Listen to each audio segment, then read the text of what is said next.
Let me put on this because I look exhausted. I had a very long day. I watched the movie, I went to school, and I went out with my girlfriend. So yeah, this is a very long day. This is the very first time that I'll be doing a review video of a film. I'm doing ad lib, no script and anything. Just what I remember and what I feel about the movie. I'm gonna be honest here, no biases, no influence of any reviews on the internet, whatever. Before we start, I'm gonna divide this review. First is the non-spoiler review, and the second, last one, is the spoiler review. So beware of that. Now we're gonna review and rate Brave New World.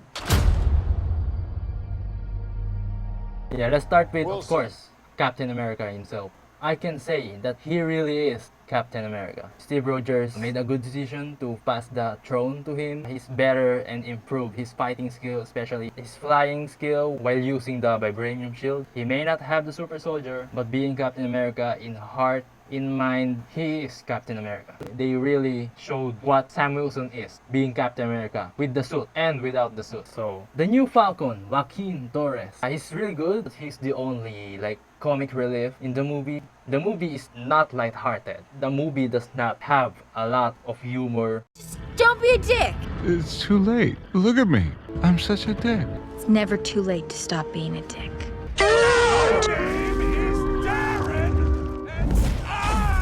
This is really a Captain America movie. The Winter Soldier and Incredible Hulk vibes combined. So if you still didn't watch Brave New World, I advise that you watch Incredible Hulk first because this movie is really an Incredible Hulk sequel. Ruth Batserap, also known as Sabra. So in the comics, she's a mutant. But in the movie, the name's still the same, but she's not called Sabra. She's not a mutant superhero. She's an ex-Black Widow. Yeah, I know a lot of you already know that, but for those who don't know, she's an ex-Black Widow and she's an advisor to President Ross himself. The set of characters here in Brave New World is really Captain America the Winter Soldier. You got Captain America, Falcon, and a Black Widow. In this movie, it's the same. It's Captain America Sam Wilson, the Falcon Joaquin Torres, and an ex-Black Widow, Ruth Batserap. But their dynamic or team up is not like the same from Captain America the Winter Soldier because Steve, Sam, and Natasha became friends. Here in this movie, only Sam and Joaquin are friends. Sam just met Sabra from President Ross. So in the whole movie, don't expect that they get along or they have that kind of long-term team up. Yeah? So let's move on to another character or group characters. Sidewinder. If you know what Sidewinder and the Serpent Society looks like in the comics, they're not that here in this movie. I didn't even remember why they are called Serpent Society because in the comics or in animated, they are called Serpent Society because they are snakes. But in this movie, they are just mercenary shit. So yeah, Sidewinder and Serpent Society are all human, not super soldiers or anything. They're this is a non-spoiler review, but I wanna say that Sam Wilson almost didn't stand a chance against Sidewinder. The role of Sidewinder and Serpent Society here in this movie is like Romlo and the Shield Hydra agents in the Winter Soldier. Men in black people with guns, all that shit. Yeah, that's very like it. Okay, let's move on to another character. The Red Hulk himself. President Thunderbolt Ross. Harrison Ford played Thunderbolt Ross really well. I don't mind the recast. It's really good. They should have done the same about Black Panther. But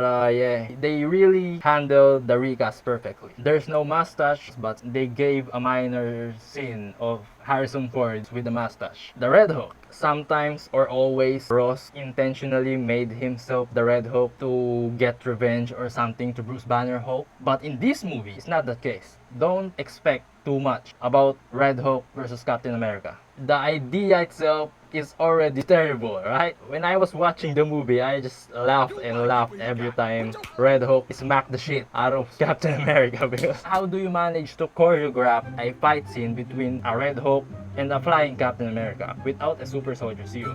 Let's move on to the not very secret but a secret kinda villain in the movie. The leader, or I should just say Samuel Stearns because they didn't even call him the leader in the whole movie. I'm really impressed about the leader's portrayal here. So you might ask, is the CGI good? I don't think it's full CGI. It's like more prosthetics. I don't want to say a lot about the leader because this section is a non-spoiler review, but I want to say it's a really good villain. It's just too bad. I think we're not gonna see him again. Maybe a few scenes of him in the future movies. Not so much from the trailer, but in the movie, yeah, he's really a good villain. The backstory and shit, the build up It took a very long time before we see him, but at least we see him. Is it a good Captain America story? Yes. It's still suspense, thriller, just an additional of a Hulk, of course. It's an impressive movie. It's just not longer than 2 hours. It's 1 hour and 58 minutes. The pacing is kind of fast. It's like everything has been rebuilt to the trailers. Is there any cameos? This is a non-spoiler review, so I'm just gonna say one. I'm not gonna mention any name.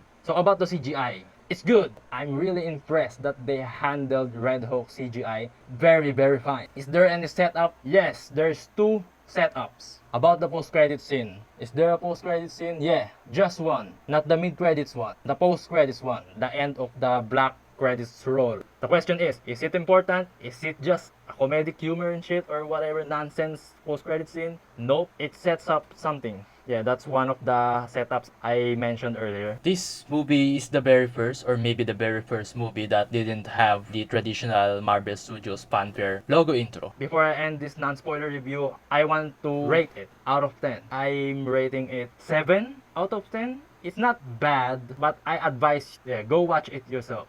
Good CGI. Sometimes the background is just off. The story is good. Don't expect too much. You're gonna get disappointed if you expected something or someone to show up. So yeah, that's the non-spoiler review for now. So thank you for watching. Now we move to the spoiler review. This is the first time that I'm doing this kind of movie review content. This is just new to me. Sidewinder is really, really good. He almost killed Captain America without his suit. That shit got me nervous. I really like how they interpreted Sam Wilson's Captain America here. Like, they showed us what happened if Sam Wilson just got ambushed without his suit and shield. And shit, he's not even a super soldier, so how is he gonna survive that? Of course, he got flat armor and shit, but yeah, in the movie, he almost got killed multiple times. But yeah, that's how good Sidewinder is. So in the non-spoiler review, I said, I rate the movie 7 out of 10. In this movie, they showed what Ross's goal is. That's him wanting to prove himself to his daughter, Betty Ross. But here's my problem. They only showed her in the end of the movie.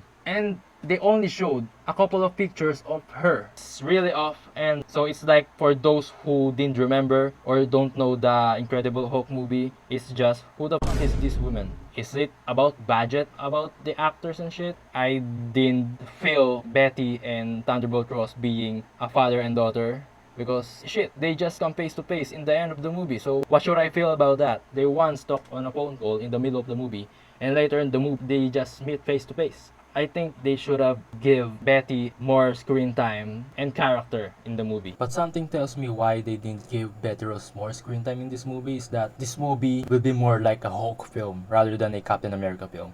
Even though they didn't give Betty Ross that much of a screen time, this movie really looks like a Hulk film. Because in this movie, the only Captain America characters are the Serpent Society, Sidewinder, the Falcon, Black Widow, Isaiah Bradley, who else? Also, I thought they're gonna pull some suns going real low type shit scenario in the movie when Captain America almost got killed by the Red Hulk. I thought in that middle of the fight scene, they're gonna bring Betty Ross, and when I was watching the movie, I thought, when's Betty Ross gonna show up in this movie? And yeah, she showed up, but in the last minutes of the movie. So yeah, I didn't feel anything about that. That's my major problem from the movie. It's a really good goal and motivation for Ross, him becoming the president and proving himself as a father to his disappointed daughter. It's a good story, emotional and shit, but yeah, it's just really not that impactful because we just saw Betty Ross once in the movie and that's the end of the movie. Okay, about the Red Hulk, I always thought that this movie is not gonna adapt the story about Ross wanting himself to be the Red Hulk to get revenge on the Hulk and shit, because we don't even have Bruce Banner, the Hulk, here. So here in this movie, I was right. I always thought that they're gonna change the Red Hulk story. So instead of Ross wanting himself to become the Red Hulk, it's the other way around. Before the movie, when I watched the trailer, I always thought that Ross became Red Hulk because he's sick, and that's what happened in the movie. A lot of doctors told him that yeah, it's not curable, so he go to Samuel Stearns. Samuel Stearns felt betrayed, so that's why he sets up Ross to become the Red Hulk. I don't have any issues about the Red Hulk and Thunderbolt Ross character arc. It really fits because we don't have the Hulk Bruce Banner here. in this movie. The leader really played all of them. I also said this in the non-spoiler review. I really like the leader as a villain. It's just too bad that I think we're not gonna see a lot of him again in the future movies. The way he managed and orchestrated the mind control shit is a new style of a mind control thing in the MCU, because in Captain America Civil War it's words, here in this movie it's flashes and the song. I'm impressed about how he looks. I don't care if he doesn't have the big forehead. He's not like full CGI. When we got introduced to him, when they showed what he looks like, I freak out. I was like, shit, this isn't how he looks from the photo leaks. Because in the photo leaks, he's like wearing a brown suit, I think, and his head is like this. He's got that straight forehead with the hair, but here in this movie, it's a flip. He didn't even have a hair. I think they used prosthetics there. That's why I'm really impressed on how the leader looks like.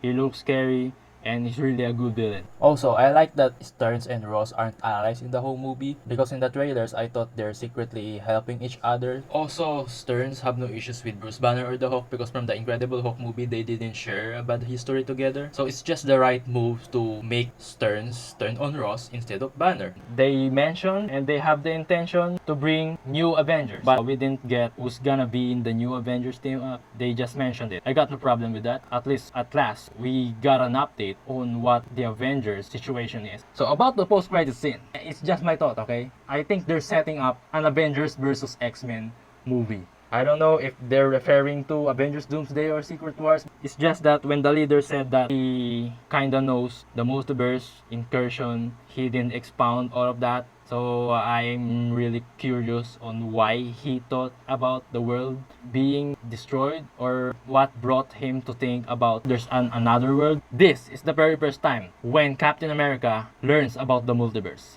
We fans already know that years ago. The post-credit scene is good, but it's kinda out of place because the whole movie is not a multiversal movie. And when you get to the post-credit scene, they talk about multiverse.